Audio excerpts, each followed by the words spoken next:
like to kick every episode off by going around the table, which is where we talk about something new, fun, and noteworthy about our weeks. Luke, you're wearing a hat. I'm wearing a hat. That's fun and noteworthy. Okay. I've had this hat for a long time. It's the Rubber Ducks. It just seemed like Andrew was picking things that he decided were fun and noteworthy just on the spot. That's fine. He's allowed to. We give him that license every week. Right? Yeah, it's like a fishing license. It doesn't matter. Why don't you go ahead and... They do, though. But why? Yeah, why? But why? I'm not going to answer. I genuinely don't know, but they do matter. Go ahead. Go ahead, Luke. All right. So I finished Cobra Kai, which is the series on YouTube Red that is a continuation of The Karate Kid. And man, it went so many places that I didn't think it would go, as far as like when you're watching things, you know how you say like, oh, this will probably happen, or I can see this happening, or oh, this is what's going to happen. And then it doesn't. Yeah. That's what happened. And that's how I feel about my life. Like I think of all these things that I'm going to do, and then they never happen. Yeah. You're preaching to the choir, man. It is really good. It ended differently than I hoped. But it was really good. And there was a final like reveal at the end that you're like, oh, okay.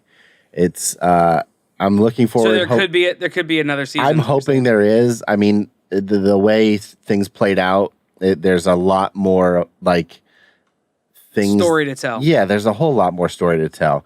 So we'll see. Hopefully everybody is on board with it. I think it'll end up being, if the actors are still down doing it. Like I think Billy Zabka will be good, but there's a couple people like what's his name that played LaRusso? Daniel LaRusso. What's his name? Daniel-san.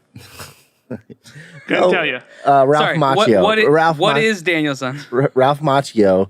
He is a producer on the show, and so is Billy Zabka, but he didn't go to the premiere. Like, there was a premiere in Hollywood for, like, they showed, like, 2 episodes in a theater for, like, press and stuff, and a lot of people were there. He wasn't there, and he hasn't really been talking about it, so...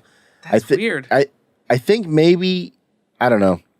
I was listening to another podcast, and they had mentioned it, and they were saying that maybe he's seeing how it does before he kind of, like, gives his stamp of approval on it. Endorses it? I don't know. But maybe he should have thought about that before he produced it. Yeah, who knows? But like, I mean, if I was any of those actors and reliving something back from like my most well-known role, I think I'd probably just be in because it'd be fun. Unless it was a terrible experience, then maybe why'd you do it in the first place? But it's really good. So if you've watched it, I know I've been talking to our friend Stay Gray, Ponyboy, about it, Matt Dawson, and he loved it. Anybody else who's listened to it, just let me know in our Discord. Other than that, man, I've been playing God of War. Super good still. Just figured it out. Okay. It took me a second. Ralph Macchio. I heard that. So I don't know these people's names. Master of TV and film. I didn't know the name. And I was like, oh, that is familiar. Now that, but what is it from? What is it from? If you remember, if you remember all the way back to the first season of the M1 podcast, or the first year, we don't do seasons. I talked about the documentary Nerdcore Rising with the band MC Frontalot. Yeah. And Ralph Macchio is a lyric in the song Braggadocio or whatever. That's all. Wow. That's how you know the name Ralph Macchio. That's the only way I know it. Okay. Is because of that documentary, Nerdcore Rising. Okay.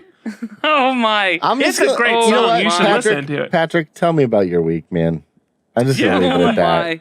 It's been scattered, man. A couple things. So I have a few quick things to talk about. One, I got a pen, and this guy. And when I first got it, my first thought is this packaging. This is the Q-Date by Jared Mariyama. Oh. And so he did the design of the pen, and then it was released by Squared Co. My first thought was, my word, this packaging is cheap. And then I realized, oh, wait, it's supposed to look like a Kool-Aid packet. It totally makes sense now. Which makes sense, because those things cost like 20 cents. So I got it. So you rip it off. It says makes one pen in the bottom corner. And then, and on the back, of course, it's got all of the, the flavors. But it's like the 1 in 20, flavors. 1 in 40, that type of thing. Yeah, it's the flavors. Thank you. Just say flavors. And this is what I got right here. Flavors. So, lime. I'm going to be honest. I only ever drink red Kool-Aid, so who would want lime? What do you Why mean, only red? Because red is the superior color and flavor anytime red is an option. Huh. Oh, no. Sometimes pink. Strawberry is far superior to cherry. I mean, No. Cherry. In fact, the only time I wouldn't have red is if I found out it was strawberry instead of cherry. Oh, get your butt out of this seat because it's Cherry time for someone is else who knows how to sit better. 100% the best. So You know that old saying. the old adage, get your butt My out of grandma that seat grew up saying because that it's all time the for time. somebody I'm else to sit down and do it better.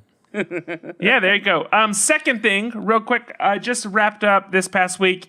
Wrapped up the end of Last Man on Earth, the end of season 4. Huge cliffhanger for those that haven't seen it. Here's a spoiler. 3. Wait, am I cool to just say a spoiler? Yeah, I don't care. I don't Go watch for it. it. 3, 2, 1. The show ends, the episode ends right when they're suddenly surrounded by 150 people and they don't know who they are.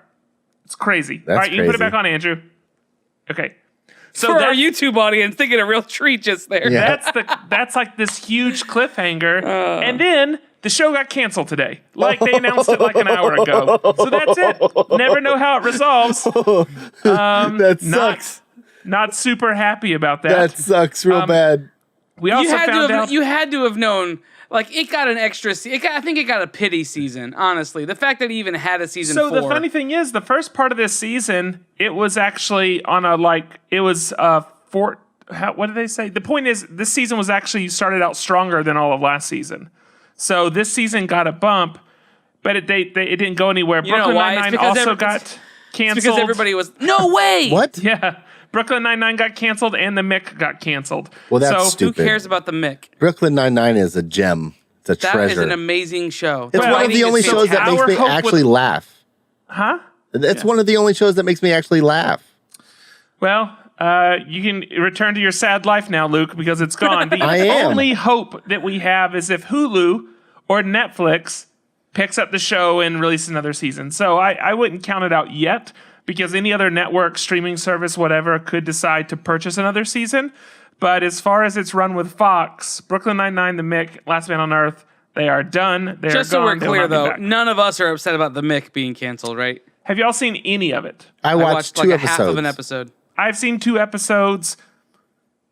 I would rather watch It's Always Sunny in Philadelphia if I'm going to watch Dee and her antics. So anyway, that's all. I want to let you know that. And then the last thing, I want to pose a question real quick. This question has popped up a couple times in our Discord. And You I just are want to really real quick take a 6'7". shot at answering it. So this question is from Skylar. And the gist of it is, how do you, as a creative, remain productive while also allowing moments to be creative? So the idea is, what if you hit a 3-day stretch where you don't feel inspired, and in turn you don't accomplish anything, and you just sit there and you feel like you wasted 3 days.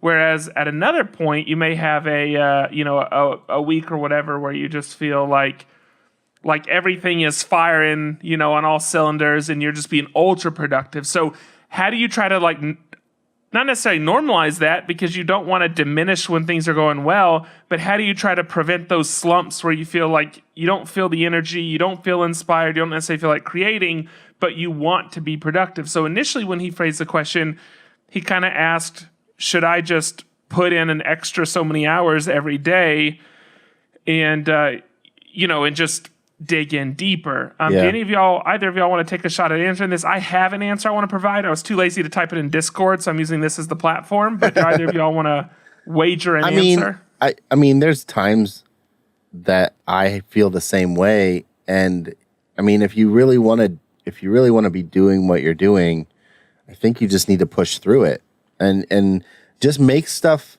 I mean, whatever you're making, whether it's toys, whether it's illustrations or whatever, make something crappy. It doesn't matter. It doesn't have to be prolific. I think just start.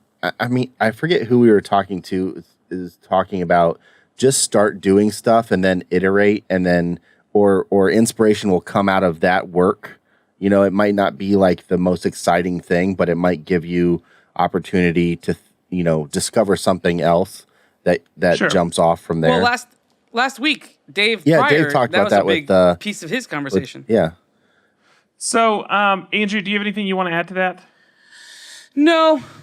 Great. So here's the piece that I would throw out there. Dave Pryor actually did have a really good point. And this is last week's episode. The thing he said is, if you hit a moment where you don't feel that motivation or inspiration on the thing you're working on, maybe instead of sitting there and doing nothing and then going home sad that you got nothing done for 6 hours or 8 hours, work on something you do feel compelled to work on.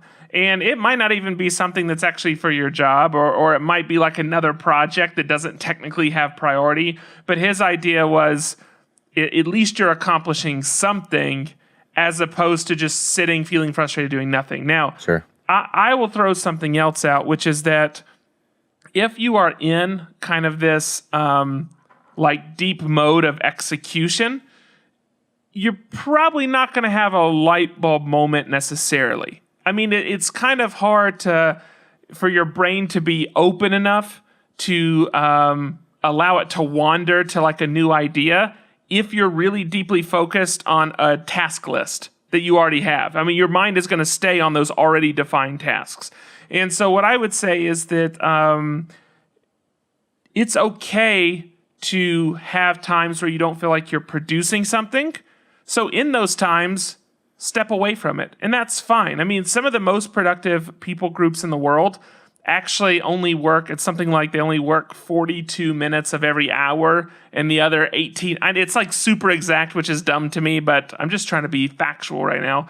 But 18 minutes of every hour, it goes to break, and it just goes to them like walking around or just something that is not work. And it's in that time that they're able to recharge, they're able to have ideas, they're able to do whatever, and then really hammer down that next 40-minute block. So don't feel like you have to be, you know, like pushing pixels every single minute. It is fine to just step up and walk away from something for 30 minutes and come back. The other thing I would say is kind of work when your body wants to.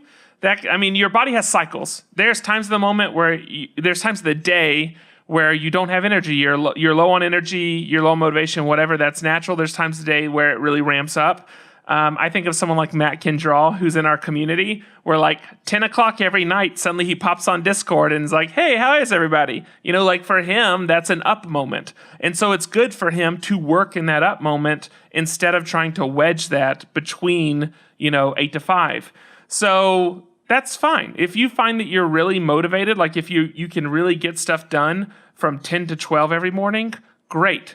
Don't check emails during that time. Don't turn off your phone. I'm sorry, do turn off your phone. Don't check text messages, whatever. Like clear everything away so you can really use that time where you have that energy.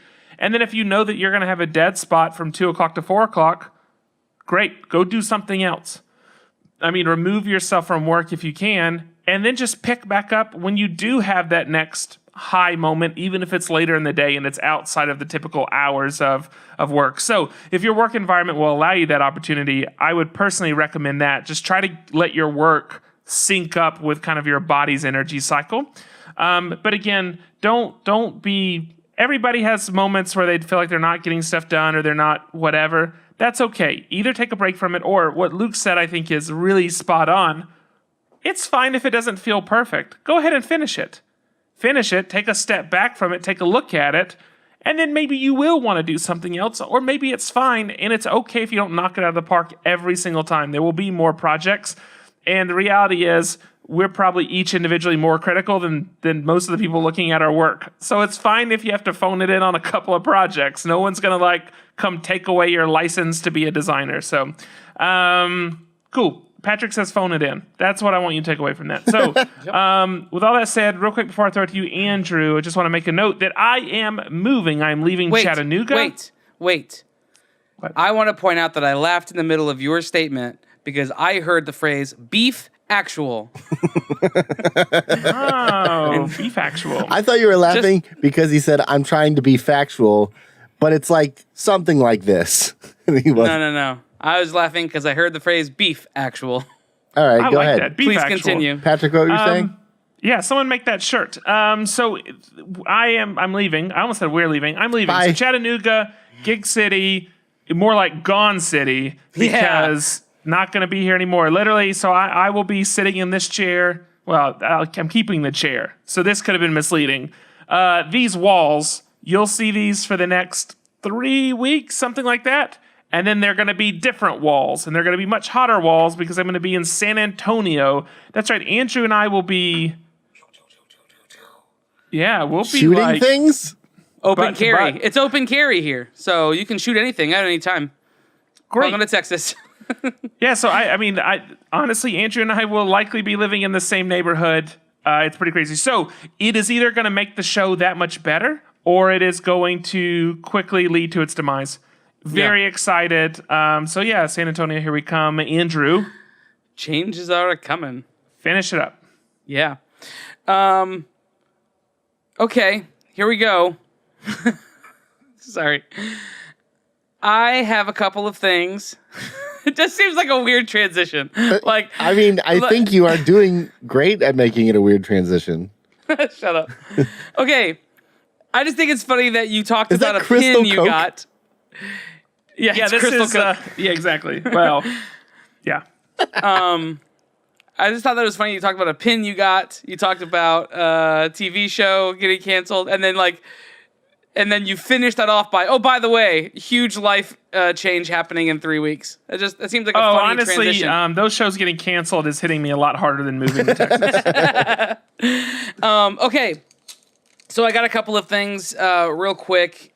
So we did that Quickie Mickey challenge. I don't know if we talked about it at length, but a few weeks ago, Jared Mariyama posted his very first post with Mickey Mouse. He woke up and he said, I just wanted to do a quick Mickey, which looks better than 999 out of 1,000 other people's best Mickey if they took forever. But his quick Mickey, right?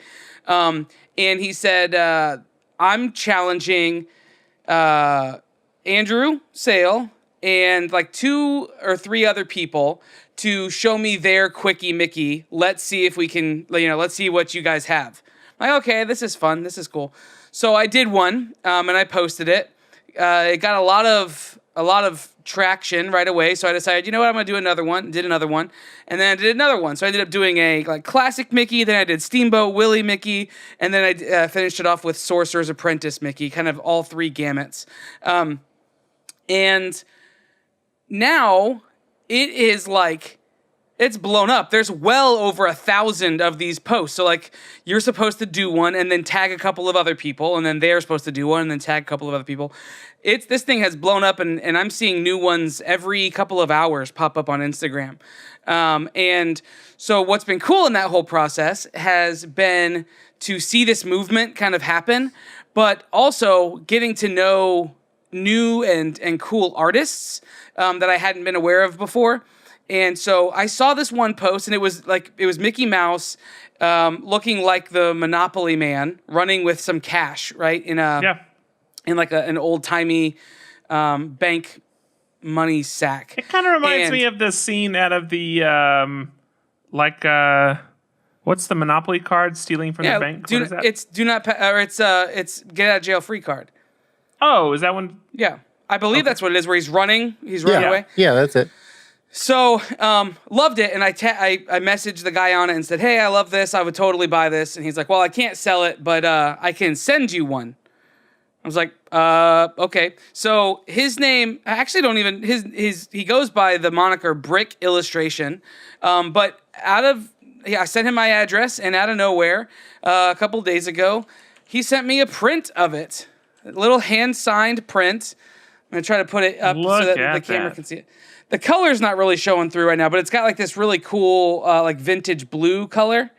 But dude, it's a super rad so good. little print, and he sent these stickers. How long did he say that he worked on that? I love this one right here. This one's great. Because it's going to be a depressingly short amount of time. It says Maker's gonna make. He didn't say how long he spent on it, but all of these the goal was to not spend very long on them, right? So they're intended to be pretty quick. So anyway, I wanted to show that. It's super cool. I continue to be amazed by the generosity of this community and the talent of this community. I'm not 100% sure. I think we have invited Brick to be on the show. He does a lot of really cool, like, vintage-looking design stuff. I think we invited him. This is the second week in a row that I can't remember whether or not we have someone coming on the show. I know we're booked out for, like, the next month and a half, but I'm not 100% sure who all of those people are. But I got that, and it was just super cool. I wanted to show it. Go check out his stuff. It's Brick. It's at Brick Illustration. Is his online handle. Super cool. Really rad. To be clear, really rad we don't dude, just super generous. It's not that we don't care who's coming on the show. No. It's that we send invites to all these people that we love, and we love lots of people. Right. And I wasn't trying to be. I was not trying to be flippant about our guests. I just can't remember who all has. I know we've put the invite out to some people, and I don't know if they have currently scheduled or not. That's where the trouble kind of happens. If you're listening and you're thinking to yourself, "Well, I'm a good artist. They've never sent me an invite." You'll get one. It's coming. Yeah. Or you might not. Give it a minute. It might not be Or coming. not. Yeah. But if Luke vetoes it, everybody has one. So. If you listen, I have about 1,000 vetoes. If you are what you would consider to be a good artist, yes, and you have not gotten an invite, that's because Luke has vetoed it. I stand by that. That's fine. So one other thing, I got a couple of like a month and a half ago, 2 months ago, I got one of the new Mighty Mugs, the head-changing Mighty Mugs, and I'm on the fence about them. I like the art of them. Derek Loftman did all the art for them, so I think the art is incredible for them. But I'm not necessarily in love with the platform, what they've done. There are a couple of characters that I think it works really well with. And so for those, I tend to like them. I saw for the first time this weekend, and I picked it up, Star-Lord. Star-Lord, let me see if I can get it to show. The Star-Lord, it makes absolute sense. It doesn't make his head look weird. It doesn't do any of that. So I'm showing you the packaging. I already took the tape off just a minute ago, so you didn't have to watch me do that. But the packaging is like legit. This is hard plastic. The packaging is legit. This slides off. Then this pops off with the piece of tape. I'm just gonna rip it. Easy peasy. So that comes off, and then you've got this guy who's attached to the base, not for display purposes, but for packaging purposes. And then you just kind of take a coin and turn the bottom of that to get him off of the base. But this actually makes sense. So then you press on his head. He's got 3 different facial features. Let me see if I can get this to... So like Angry Star-Lord, Wide-Eyed Star-Lord, and then, Star-Lord. But now his goggles are embedded into his eye sockets. Yeah. So they're all that way, right? So anyone that has like that, how much can you do if you can't see their mouth? What are you going to do? Just have it be the same 3 things as you tap through? That's exactly what I would do. But I think this works really well because as the character looks, his head does inset inside of his helmet, as opposed to some of these other ones like Groot. Groot looks weird. Groot looks like he's wearing a helmet. Any character who doesn't typically wear a helmet, his goggles don't go into his helmet. His goggles are part of his helmet. I understand that, but I'm saying you realize that his eyebrows are overlapping over his goggles, right? I know. I hate it. Trust me, I hate it. See, I love it. And this one makes the most sense out of most of the ones that I've seen. No, the Kylo Ren's better. How do you figure? Isn't the Kylo Ren just the hair? Or is that Luke is just the hair? The Juggernaut would be great as a Mighty Mug. I don't know. I remember not getting the... No, because his ear. I don't know. His ears stick out. Anybody who's not wearing a helmet, I think it looks a little weird.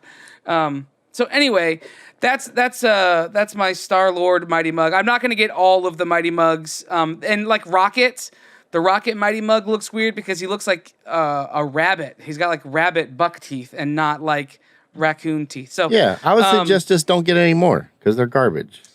I will only get them if I like them, and I like this one. So on your face, or in your face, with your face. As well, your face.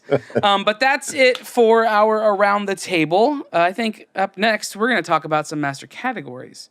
You can find all the links to all the stuff we just talked about below us on YouTube. And while you're at it, why don't you give it a like, a subscribe, and a share, and do all of those really nice, free, internet-y type things. While you're on the internet, go to shop.mof1podcast.com. Thanks, Patrick. Where you can buy hats like that, where you can buy buttons like that. I gave away my pen to somebody. That was silly.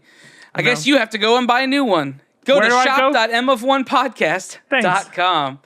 Yeah, there's all sorts of fun, cool stuff in there. Go support the show and look good while you do it. And if you want to support the show and not look good while you're doing it, go to patreon.com/mof1podcast and throw a couple dollars in the bucket there, and it helps us out so much. You do that, you'll feel good while you do it. That's true. You would feel good. You can wear pride on your sleeve. And it helps us continue to do what we do and do better, and that's what it's all about, just getting better. And you can support the show just by liking and reviewing and rating and sharing and all that stuff on all the different platforms on iTunes, Stitcher, iHeartRadio, Spotify, YouTube, Google Play. We're anywhere where content is available. Not at Barnes & Noble, though. They've banned us for legal reasons. Yeah. But you can find us there and find us on MF1 Podcast and all the different social platforms. But otherwise, we're going to get out of this one. I'm Andrew. I'm Patrick. And I'm Luke. Peace out. Bye. Hold on to your butts.